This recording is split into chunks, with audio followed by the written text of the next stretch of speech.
میں شاہ صاحب قبلہ آپ کی طرف بڑھتا ہوں۔ بنیاد ہمیں فراہم کی مفتی حسن نوید نیازی صاحب نے اس موضوع کو۔ قرآن مجید فرقان حمید کے لیے انسان کا باوضو ہونا، پاک صاف ہونا کتنا ضروری ہے؟ کیا پیرامیٹرز ہیں؟ فرض میں ہے، واجب میں ہے، حکم کیا ہے اور کتنا ضروری ہے، امپورٹنس کیا ہے؟ بسم اللہ الرحمن الرحیم، اللہم صلی علی محمد وعلی آل محمد وبارک وسلم۔ بہت شکریہ سلمان بھائی۔ قرآن اللہ رب العالمین کی کتاب اور تمام کتب سماویہ میں سب سے افضل و اعلیٰ ہے۔ بے شک۔ اور یقیناً جس طرح آپ نے سرنامہ کلام میں فرمایا نا کہ اس کے پڑھنے کے آداب ہیں، تقاضے ہیں، اور ان تقاضوں اور آداب کو ملوز خاطر رکھتے ہوئے پڑھیں گے تو اللہ تعالیٰ اس کی برکتیں بھی عطا فرمائے گا۔ بالکل صحیح۔ قرآن کریم کو پاکی کی حالت میں چھونا یہ فرض ہے، اور قرآن کریم کی آیت کریمہ اس پر موجود ہے، احادیث مبارکہ موجود ہیں۔ اس پر جمہور امت کا اتفاق ہے اور ائمہ اربعہ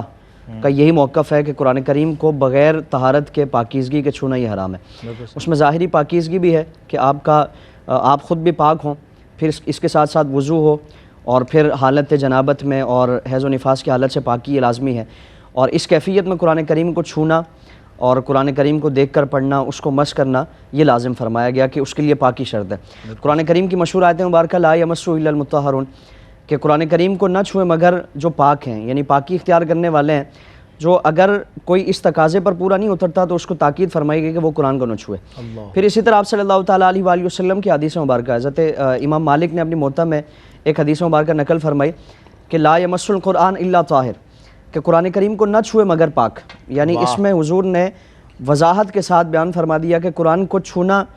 ویسے تو کوئی بھی شخص جا کر قرآن کریم خرید کر، جس طرح آج یہ ایک بات کہی جاتی ہے کہ جی کوئی بھی شخص جا کر مارکیٹ سے، بازار سے قرآن جا کر لے لے، وہ مسلمان ہے غیر مسلم ہے وہ چھو لیتا ہے اس کو، لیکن جو اللہ رب العالمین کا حکم فرمایا گیا کہ جو اللہ پر ایمان لانے والا ہے، اللہ کو ماننے والا ہے، مسلمان کہلانے والا ہے، تو اس کے لیے لازم فرمایا گیا کہ وہ ان آداب کو ملوز خاطر رکھتے ہوئے قرآن کا اگر اکرام کرے گا، احترام کرے گا تو اللہ تعالیٰ اسے برکتیں بھی عطا فرمائے گا، اور اس کے لیے ان تقاضوں کو پورا کرنا لازم فرمایا گیا۔ اس لیے فرمایا کہ قرآن کو نہ چھوئے، تاکید فرمائی گئی کہ قرآن کو نہ چھوئے مگر طاہر۔ اسی طرح حضرت عمر بن حزم رضی اللہ تعالیٰ عنہ، آپ کے ذریعے امام الانبیاء صلی اللہ تعالیٰ علیہ وآلہ وسلم نے یمن کے رؤساء کو تاکید فرمائی، خط حضور نے روانہ فرمایا، اور حضور نے ان کے ذریعے پیغام بھیجا کہ قرآن کریم کو پاکی کی حالت میں ہی چھوا جائے۔ یہ تاکید فرمائی گئی کہ اس کا اہتمام کیا جائے، کہ قرآن کوئی ایسی کتاب نہیں ہے کہ اس کے لیے کوئی اہتمام نہ ہو، کوئی انتظام و انصرام نہ ہو، غفلت و لاپرواہی میں اور بالکل کیفیت کیسی بھی ہو جا کر اس کو چھو لیا، پڑھ لیا۔ تاکید فرمائی جا رہی ہے، اور جتنے بھی افراد ان کے وہاں بسنے والے تھے، رؤساء تھے، فرمایا کہ قرآن کریم کو چھونے کے لیے لازم ہے کہ تم پہلے پاکی حاصل کرو، اور پھر قرآن کریم کا یہ اس طرح کا جو سلسلہ ہے کہ اس کو مس کرنا ہے یا دیکھ کر چھو کر اس کو پڑھنا ہے، اس کے لیے احترام کیا جائے۔ اگر زبانی کوئی شخص پڑھ رہا ہے اور اپنی یادداشت سے اگر کوئی شخص پڑھ رہا ہے تو اس کے لیے بہتر ہے کہ وہ باوضو ہو۔ اور اسی طرح آج کے جدید دور میں جس طرح قرآن کریم موبائل پہ پڑھا جاتا ہے، تو چونکہ اس کی کوئی ایسی شکل نہیں ہے جس کو ہم چھو رہے ہیں، اس کے ظاہری نقوش نہیں ہے، ظاہری اس کے حروف نہیں ہے جس پر ہم انگلی پھیر رہے ہیں یا اس کو مس کر رہے ہیں، تو اس کے لیے بہتر تو یہ ہے کہ وہاں بھی قرآن کریم کو باوضو حالت میں پڑھا جائے۔ لیکن اگر وہ انگلی اس پہ پھیر رہے تو یہ اس کی کیفیت ایسے جیسے کوئی شیشے پہ ہاتھ پھیر رہا ہے، اور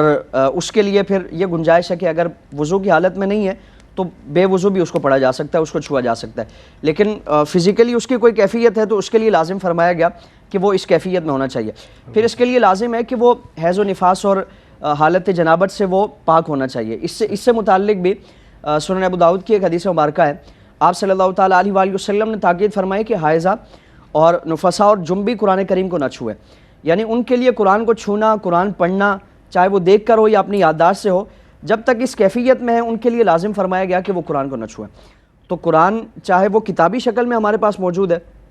یا پھر کسی صفحے پہ اگر لکھا ہوا ہے، یعنی قرآن کا کوئی صفحہ ہمارے پاس موجود ہے یا کسی صفحے پہ قرآن کی آیت لکھی ہوئی ہے، تو اس کو بھی اس کیفیت میں چھونا منع ہے۔ آج جس طرح کوئی تعویذ پہنے جاتے ہیں یا نقش کی انگوٹھی پہنی جاتی ہے، حروف مقطعات کی انگوٹھیاں پہنتے ہیں لوگ، تو اس کے لیے بھی لازم ہے کہ وہ حروف مقطعات باقاعدہ قرآن کی آیات ہیں، قرآن کا حصہ ہے، تو اس کے لیے لازم ہے کہ اگر وہ باوضو نہیں ہے تو اس کو چھونا، اس کو پہننا یہ منع ہے، کیونکہ وہ باقاعدہ قرآن کا حصہ ہے، اور قرآن کی آیت اور احادیث مبارکہ صلی اللہ تعالیٰ علیہ وآلہ وسلم اس کے مطابق یہ تاکید فرمائی گئی کہ اس کیفیت میں قرآن کریم کو چھوا جائے۔ تو اس لیے قرآن جس طور پر بھی ہے، چاہے وہ ایک صفحہ ہے یا پورا مکمل، اور پھر اس میں قرآن کریم سے جو جزدان ملا ہوتا ہے، قرآن کا جو غلاف ہے، یعنی بالکل قرآن سے ہی اس کو جوڑ دیا گیا اور قرآن کے ساتھ ہی ہے، یا پھر پلاسٹک اس کی کوٹنگ کی جاتی ہے، تو اس میں بھی قرآن کریم کو چھونا ہی منع ہے۔ ہاں الگ سے کوئی یہ اضافی کپڑا ہے، جس طرح غلاف میں اس کو لپیٹ دیا جاتا ہے، غلاف اتار کے پھر رکھ لیا جاتا ہے، تو اگر وہ ایسا غلاف ہے کہ اس کو اتار کے واپس رکھ لیا جاتا ہے تو اس کیفیت میں اگر کسی نے چھوا تو اس کے لیے جائز ہے۔ لیکن وہ کپڑا جو بالکل قرآن کے ساتھ اس کو سی لیا جاتا ہے، یا وہ پلاسٹک کوٹنگ وغیرہ یا کوئی بھی اس طرح کی کیفیت ہو، تو اس کیفیت میں بھی قرآن کریم کو وضو کے علاوہ چھونا یہ حرام ہے، اور ان چیزوں کا خیال رکھا جائے گا تو اللہ تعالیٰ اس کی برکتیں بھی عطا فرمائے۔ ظاہر ہے جب آپ احتیاط کریں گے، پروٹوکول سے اس کو جو ہے اس کی تمام تر جو اس کی ریکوائرمنٹس ہیں ان کو پورا کریں گے تو ہی آپ کو برکت نصیب ہوگی۔